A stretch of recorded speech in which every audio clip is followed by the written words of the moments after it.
Assalamualaikum warahmatullahi wabarakatuh.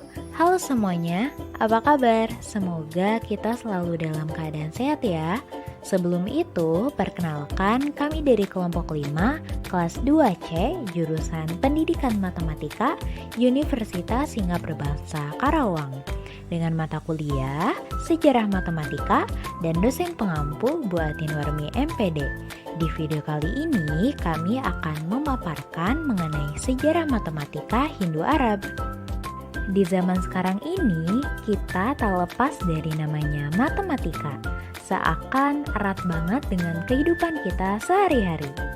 Tapi, kalian tahu gak sih asal mula angka yang kita gunakan sekarang ini? Gimana ya asal mulanya? Agar kita mengetahui angka yang kita gunakan sekarang ini, maka dari itu, kami selaku kelompok 5 kelas 2C yang beranggotakan Rosida, Regina, Rohmah, dan Sabina akan memaparkan lebih lanjut mengenai sejarah matematika pada zaman Hindu-Arab. Yuk disimak videonya. Sejarah penemuan angka Hindu-Arab. Kalian tahu gak sih? Angka yang kita gunakan sekarang ini dan menjadi angka internasional itu disebut angka Arab atau angka Hindu-Arab. Ditemukan pada abad keempat dan dirancang pada abad ke-9 oleh ahli matematikawan India, yang kemudian diadaptasi dan dikembangkan lebih lanjut oleh ahli matematikawan Islam yaitu Al-Khawarizmi. Hal ini dipaparkan dalam bukunya yaitu tentang pengiraan dengan angka Hindu yang ditulis sekitar 825 Masehi. Dan juga matematikawan Islam lainnya yaitu Al-Kindi meneruskan bukunya tentang penggunaan angka India keluaran 830 Masehi. Lalu angka Hindu-Arab ini tersebar ke dunia barat seperti Eropa pada zaman pertengahan.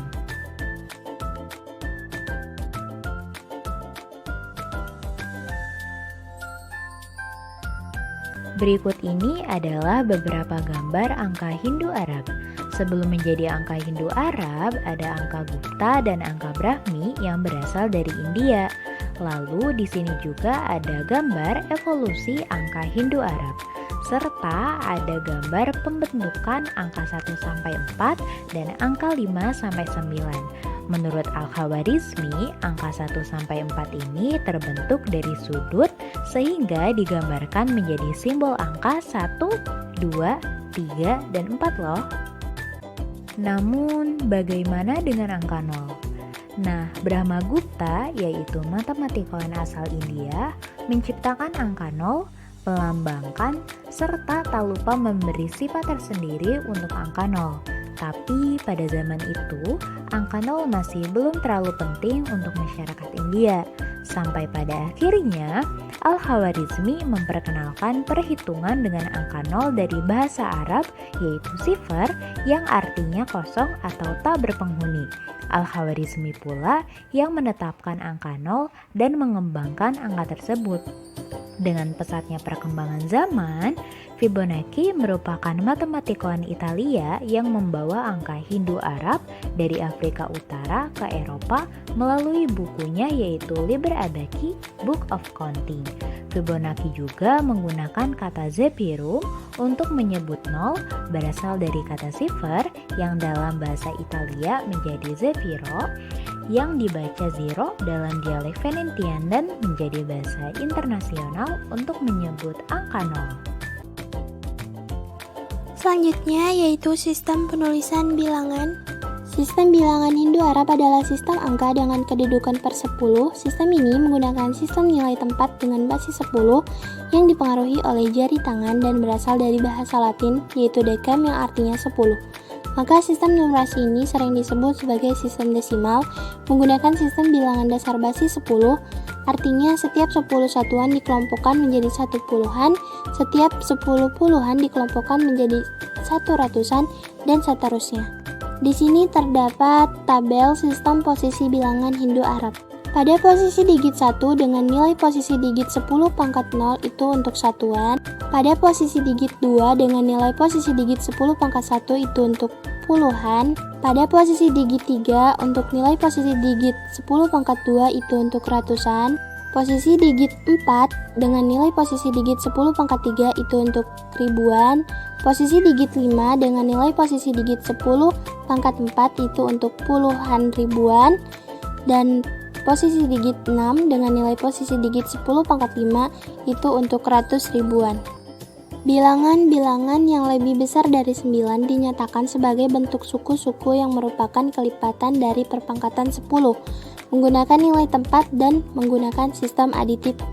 Misalnya, di sini ada 3047 atau 3047 itu 3 dikali 10 pangkat 3 yaitu untuk ribuan, ditambah 4 dikali 10 pangkat 1 untuk puluhan, dan ditambah 7 dikali 10 pangkat 0 untuk satuan. Selanjutnya ada aritmatika Hindu-Arab. Yang pertama ada penjumlahan. Di sini cara menjumlahkan dua bilangan yaitu dengan cara ditulis dari bawah ke atas dan mengerjakan penjumlahannya dari kiri. Misalnya di sini ada contoh menjumlahkan 4.796 dengan 2.897. Bagaimana sih caranya? Mari kita bahas. Nah, di sini ada cara pengerjaannya. Pertama-tama kita harus menulis dua bilangan yang akan dijumlahkan. Lalu cara mengerjakannya yaitu dengan yang pertama menjumlahkan 4 dengan 2 menghasilkan 6, ditulis di atas angka 4. Yang kedua, jumlahkan 8 dengan 7 menghasilkan 15, dicoret 6, ditulis di atasnya. Jumlah 5 dengan 1 menghasilkan 6, ditulis di atas angka 5. Lalu yang ketiga, jumlahkan 9 dengan 9 menghasilkan 18, dicoret 5, ditulis di atasnya. Jumlah 8 dengan 1 menghasilkan 9, lalu ditulis di atas angka 8. Dan yang keempat, jumlahkan 7 dengan 6 menghasilkan 13, dicoret 8, ditulis di atasnya. Jumlah 8 dengan 1 menghasilkan 9, dan 3 ditulis di atas angka 6. Maka penjumlahan dari 4.796 dengan 2.897 adalah 7.693. Yang kedua, di sini ada perkalian. Sama seperti penjumlahan, cara mengerjakannya dari kiri dan ditulis dari bawah ke atas. Misalnya, 387 dikali 6. Berapa sih hasilnya? Maka cara mengerjakannya sebagai berikut.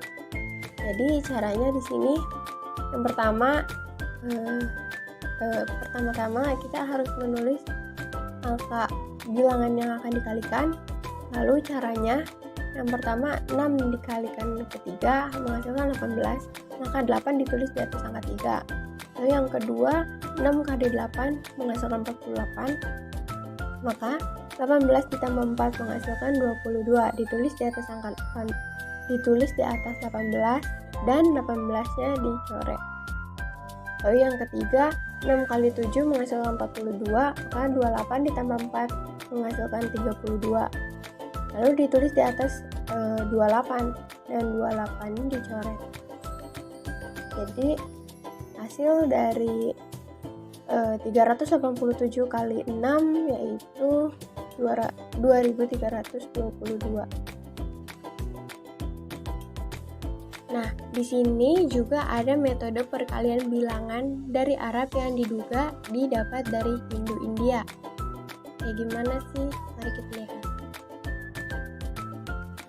Selanjutnya di sini ada contohnya nih. Mana contohnya itu 126 kali 13 menghasilkan 1638.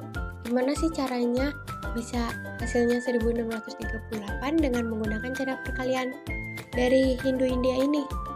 Nah, jadi caranya yang pertama kita harus membuat kotak yang berisikan 6 kotak. Lalu kita membuat garis seperti pada gambar. Lalu kita hitung 1 kali 1 menghasilkan 1, kita tulis di kotaknya. Hasilnya 1. 2 kali 1 menghasilkan 2 dan 6 kali 1 menghasilkan 6. Lalu kita hitung kembali yang angka 3-nya. Jadi 1 kali 3 menghasilkan 3, 2 kali 3 menghasilkan 6, 6 kali 3 menghasilkan 18. Maka akan seperti pada gambar. Lalu kita jumlahkan. Angka di dalam garis yang pertama yaitu angka 8, maka kita turunkan. Lalu pada garis kedua ada angka 6, 1, dan 6, maka hasilnya 13. Lalu di garis selanjutnya ada 2 dan 3 menghasilkan 5. Nah, tadi kan ada 13 dari garis sebelumnya. Nah, si satunya itu ada di sederetan sama 1, 2, dan 3, maka menghasilkan 6. Lalu di garis yang terakhir di sini ada angka 1, kita turunkan. Maka hasilnya 126 kali 13. Itu benar, yaitu 1638. Dan yang terakhir ada tokoh-tokoh matematikawan. Nah, kira-kira siapa aja ya tokoh-tokoh matematikawan dari Hindu dan Arab? Tokoh-tokoh matematikawan Hindu. Yang pertama yaitu Panini, kira-kira abad ke-5 sebelum Masehi. Nah, Panini ini merupakan tokoh yang merumuskan aturan-aturan tata bahasa Sanskerta. Notasi yang dia gunakan sama dengan notasi matematika modern dan menggunakan aturan-aturan meta, transformasi, dan rekursi.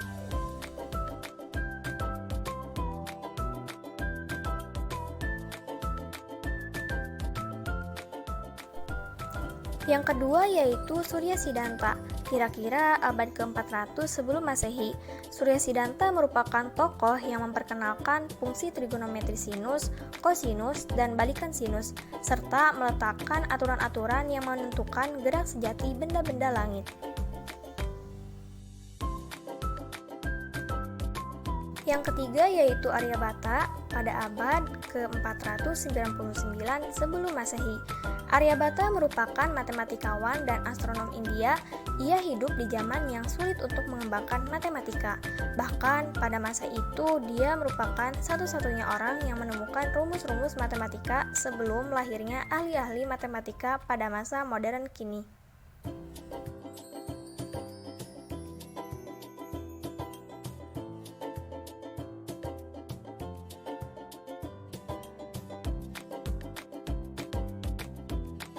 Yang keempat yaitu Brahmagupta. Brahmagupta hidup dari tahun 598 sampai 660 Masehi.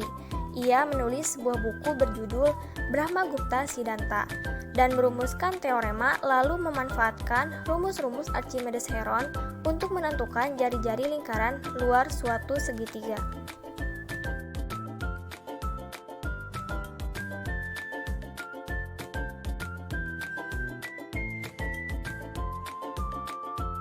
Yang kelima yaitu Madhava. Madhava merupakan salah satu tokoh matematikawan astronom terbesar pada abad pertengahan, serta telah menyumbangkan kontribusi dalam deret Tahingga, kalkulus, trigonometri, geometri, dan aljabar.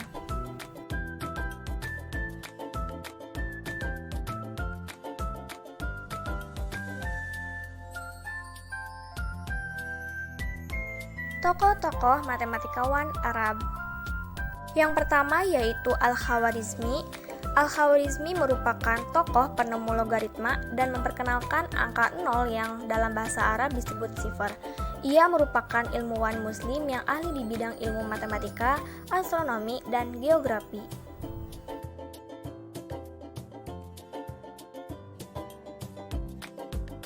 Yang kedua yaitu Al-Kindi. Al-Kindi merupakan seorang penerjemah dan filosof muslim pertama. Al-Kindi telah menulis hampir seluruh ilmu pengetahuan yang berkembang pada saat itu, tetapi di antara sekian banyak ilmu, ia sangat menghargai matematika.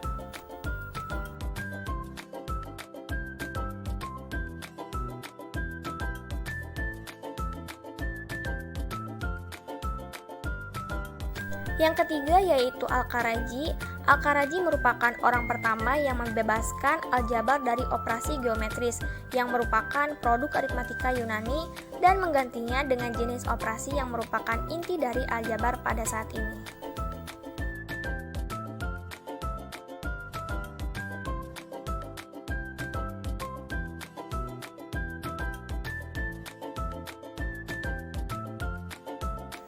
Yang keempat yaitu Al-Battani. Al-Battani merupakan tokoh yang dikenal sebagai Bapak Trigonometri dan merupakan astronom muslim terbesar dan ahli matematika ternama. Yang kelima yaitu Al-Biruni. Al-Biruni merupakan tokoh peletak dasar-dasar trigonometri modern serta seorang filsuf, ahli geografi, astronom, ahli fisika, dan pakar matematika. Yang keenam yaitu Umar Khayyam. Umar Khayyam merupakan matematikawan pertama yang menemukan metode umum penguraian akar-akar bilangan tingkat tinggi dalam aljabar dan memperkenalkan solusi persamaan kubus.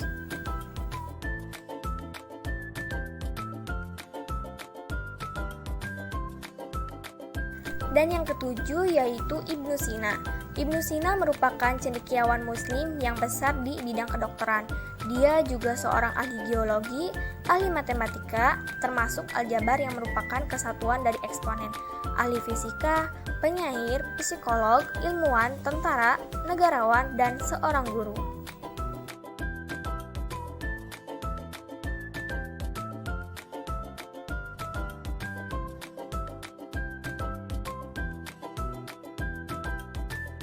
Sekian dan terima kasih banyak semuanya. Mohon maaf bila dari kami selaku kelompok 5 masih terdapat banyak kekurangan dan kesalahan, mau itu dari ucapan serta materi yang kita sampaikan. Semoga ilmu yang kita dapat kali ini dapat bermanfaat untuk kedepannya ya. Wassalamualaikum warahmatullahi wabarakatuh.